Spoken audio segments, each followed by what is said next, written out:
যাই হোক, দেখো এখানে আরেকটা কোশ্চেন, সেটা হচ্ছে এ বি সি বিন্দুতে বস্তুটির মোট শক্তি ধ্রুব থাকে। আসলে কোশ্চেনটা এমনভাবে কখনো কখনো আসে যে কখনো কখনো বলা থাকে এ বি সি, অথবা এ বি ডি, অথবা এ বি সি ই, অথবা এ বি সি ডি, অধিক ধরনের পয়েন্ট বলা থাকে। কিন্তু এখানে একটা পয়েন্ট, সেটা হচ্ছে এ বি সি, তিনটা পয়েন্টের কথা বলা আছে। তিনটা পয়েন্টের তোমার মোট শক্তি সমান হবে। এই মোট শক্তি ধ্রুব থাকে শব্দের অর্থ হলো এ পয়েন্টের মোট শক্তি বি পয়েন্টের মোট শক্তি সমান, বি পয়েন্টের মোট শক্তি সি পয়েন্টের মোট শক্তি সমান। অর্থাৎ প্রত্যেকটা পয়েন্টের মোট শক্তি প্রত্যেকটা পয়েন্টের সমান হবে। অর্থাৎ এই কথাটার অর্থ হলো মোট শক্তি মানে কি? মোট শক্তি মানে হচ্ছে যে বিভব শক্তি আর গতি শক্তির যোগফল।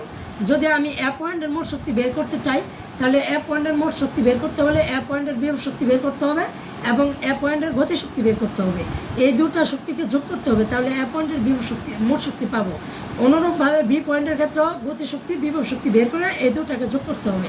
একইভাবে সি পয়েন্টের ক্ষেত্রেও বিভব শক্তি এবং গতি শক্তি বের করতে হবে, বের করার পর যোগ করতে হবে। তাহলে যদি আমি দেখি এ পয়েন্টের মোট শক্তি, বি পয়েন্টের মোট শক্তি এবং সি পয়েন্টের মোট শক্তি, প্রত্যেকটা পয়েন্টের মোট শক্তি একই, তাহলে আমরা বুঝতে পারবো যে এর মোট শক্তি ধ্রুব, অথবা শক্তি নিত্যতার সূত্রটি সমর্থন করে, অথবা শক্তি সংরক্ষণশীলতার নীতিকে সমর্থন করে। একই কথা। যাই হোক, কথা না বলি আমি প্রশ্নটা দেখি, তোমাকে ভালোভাবে বোঝানোর চেষ্টা করছি, আশা করি বুঝে যাবা। একটু ভালো করে খেয়াল করো।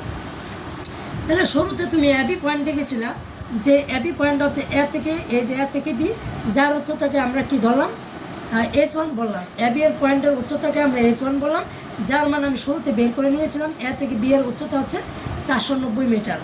একইভাবে বি থেকে, এই দেখো বি থেকে সি এর উচ্চতাকে আমি H2 ধরছি, যার মান হচ্ছে 980 মিটার।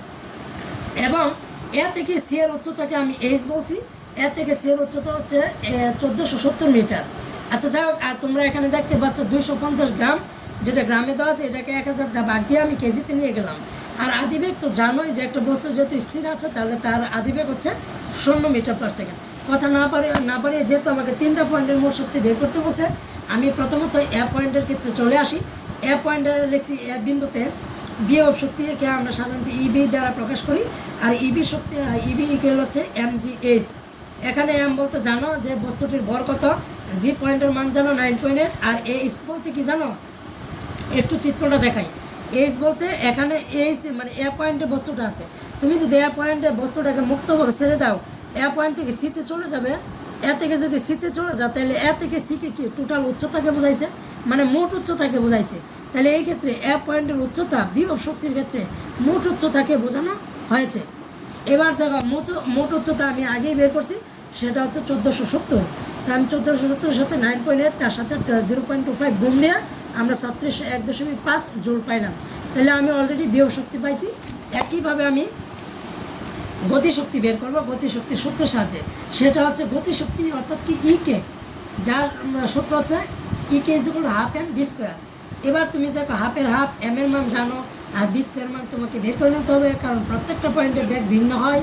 তাহলে সবার উপর পয়েন্টের ব্যাগ 0 এটা বলতে পারো, কিন্তু কথা হলো বাকি পয়েন্টে কিন্তু ব্যাগ সমান নয়, অতএব 0 বলতে পারবা না।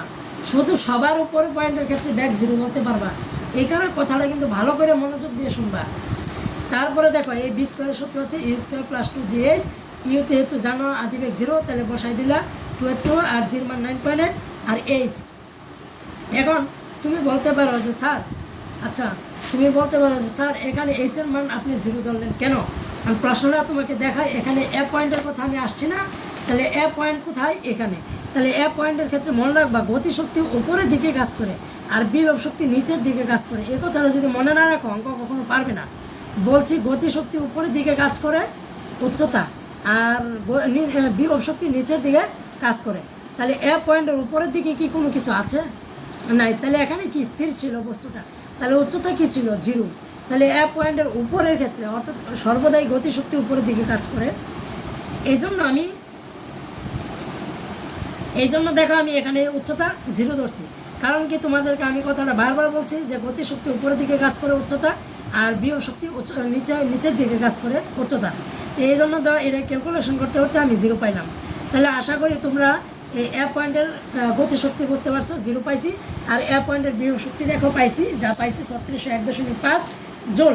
এক্ষেত্রে আমি গতিশক্তি আর বিভব শক্তি দুটো যোগ করে মোট শক্তি পাইলাম। একইভাবে আমি বি পয়েন্টের ক্ষেত্রে একইভাবে বের করছি সূত্রের সাহায্যে।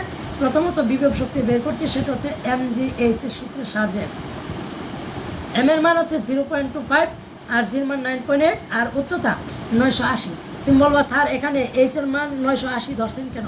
তুমি একটু চিত্রটার দিকে খেয়াল করো। বি পয়েন্টে এই মুহূর্তে আমি আসি, আমি কিন্তু এ পয়েন্টে নাই, বি পয়েন্টে আসি। তাহলে বি পয়েন্টে যদি থাকি তাহলে আমি কি শক্তি বের করছি? বিভব শক্তি। আমি শুরুতেই তোমাকে বলছি বিভব শক্তি নিচের দিকে কাজ করে। তাহলে বি পয়েন্টে যদি থাকি, বি থেকে সিতে যাইতে কি উচ্চতা H2 ধরছিলাম, তাহলে H2 মান কত পাইছি? 980। এখন বলছো বি থেকে সিতে H2 কেন ধরা হয়েছে? কারণ বিভব শক্তি নিচের দিকে কাজ করে। তাহলে বি থেকে সিতে হলে H2, যার মান হচ্ছে 980। তাহলে এটা ক্যালকুলেশন করে আমরা কি পেলাম? বিভব শক্তি পেলাম। এখন আমরা গতিশক্তি বের করতেছি বি পয়েন্টের ক্ষেত্রে।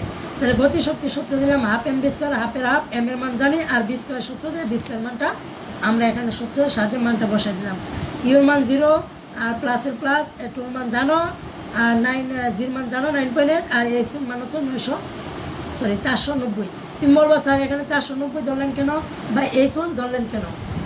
এখন প্রশ্নটা হচ্ছে আমি এটা কী শক্তি বের করতেছি? গতিশক্তি। আমি শুরুতেই তোমাদেরকে বলছিলাম গতিশক্তি কোথায় কাজ করে? উপরের দিকে। তাহলে বি থেকে, যেহেতু বিতে আমি ছিলাম, বি থেকে উপরের দিকে অর্থাৎ কি এ বিন্দুতে আসতে কতটুকু উচ্চতা ছিল? 490, মানে H1 ছিল। এই জন্য এখানে 490 হবে, কারণ বি থেকে এতে আসতে হবে। তুমি বলবো কেন স্যার? কারণ যেহেতু এটা গতিশক্তি, কারণ গতিশক্তি তোমাকে আমি বারবার বলছি উপরের দিকে কাজ করে, এই জন্য আমি এখানে 490 বসাইছি। আশা করি বুঝছো। এইটুকু তথ্যকে ক্যালকুলেশন করে আমরা এখানে গতিশক্তি বের করছি। একইভাবে আমরা এই যেহেতু গতিশক্তি বের করছি এবং এখানে বিভব শক্তি বের করছি, এই দুটো শক্তি আমরা যোগ করে মোট শক্তি বের করলাম, সেটা হচ্ছে বি বিন্দুর ক্ষেত্রে। আচ্ছা, সর্বশেষ যে পয়েন্ট সেটা হচ্ছে সি পয়েন্ট। সি পয়েন্টের দিকে চলে যাই। সি পয়েন্টের ক্ষেত্রে বিভব শক্তির সূত্র হলো MgH। একইভাবে আমরা এই তথ্যগুলো মান বসাই দিলাম। তুমি বলবো স্যার এইচ এর মানে এখানে 0% কেন? কারণ হচ্ছে একটু খেয়াল করো, আমি কী শক্তি বের করতেছি? বিভব শক্তি। আর তুমি বলবো স্যার বিভব শক্তির ক্ষেত্রে এখানে এইচ এর মান 0% কেন? কারণ আমি তোমাকে অনেকবার এই কথা বলছি যে আমি সি পয়েন্টে আসি। এখন এই সি পয়েন্টের ক্ষেত্রে বিভব শক্তি সর্বদা নিচের দিকে কাজ করে। তাহলে সি পয়েন্টের নিচে কি আছে? মাটি। তার মানে কি এখানে স্থির বস্তুটা মাটিতে পড়ে থাকবে, তার মানে উচ্চতা এখানে 0। অতএব সি পয়েন্টের ক্ষেত্রে উচ্চতা তোমাকে এখানে 0 ধরতে হবে, কারণ কি বিভব শক্তি নিচের দিকে কাজ করে। তো এই 0-র সাথে ক্যালকুলেশন করলে 0 হলো। একইভাবে আমরা গতিশক্তি বের করতেছি। গতিশক্তির সূত্র হচ্ছে E = half M B square.